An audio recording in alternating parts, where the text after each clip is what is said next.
중대재해처벌법 시행 3년이 지났지만 여전히 일터에서 목숨을 잃는 사고가 끊이지 않고 있습니다. 지난 주만 해도 포항 현대제철과 경주 사료공장에서 20대 젊은이 2명이, 또 경산의 학교 공사장에서는 60대 작업자가 잇따라 숨졌습니다. 올 들어 대구 경북 산업 현장에서 모두 16명이 소중한 생명을 잃었습니다. 박가영 기자가 보도합니다. 경산의 한 초등학교. 증축 공사가 한창인 현장에 119 구조대가 도착합니다.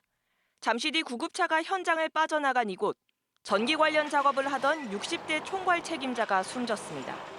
당시 뒤에 보이는 출입문을 통해 지하 1층으로 변압기를 내리는 작업을 하고 있었는데 갑자기 고정장치가 빠지면서 아래에 있던 남성을 그대로 덮친 겁니다.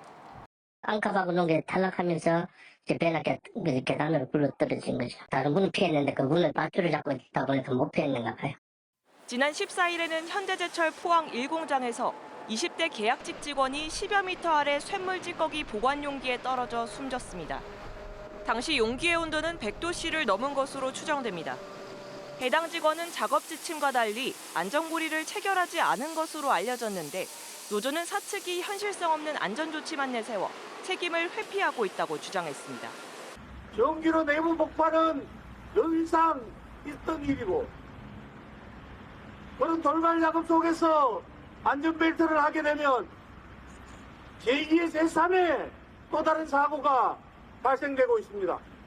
중대재해처벌법이 시행된 지 올해로 3년째를 맞았지만 일터에서 목숨을 잃는 사고가 끊이지 않고 있습니다. 대구 경북에서 최근 3년간 산업재해로 숨진 노동자는 모두 184명. 특히 올 들어서는 벌써 16명으로 닷새에 1명꼴로 사망했습니다.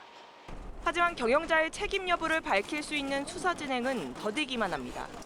2022년 이후 중대재해처벌법으로 대구 고용노동청이 수사에 착수한 사건은 모두 92건. 이 가운데 사건 처리가 완료된 건 42건에 불과합니다. 지난해부터 중대재해처벌법 적용 대상이 50인 미만 사업장으로 확대됐지만 대구 경북의 전담 수사 인력은 고작 10명이 충원되는 데 그쳤습니다.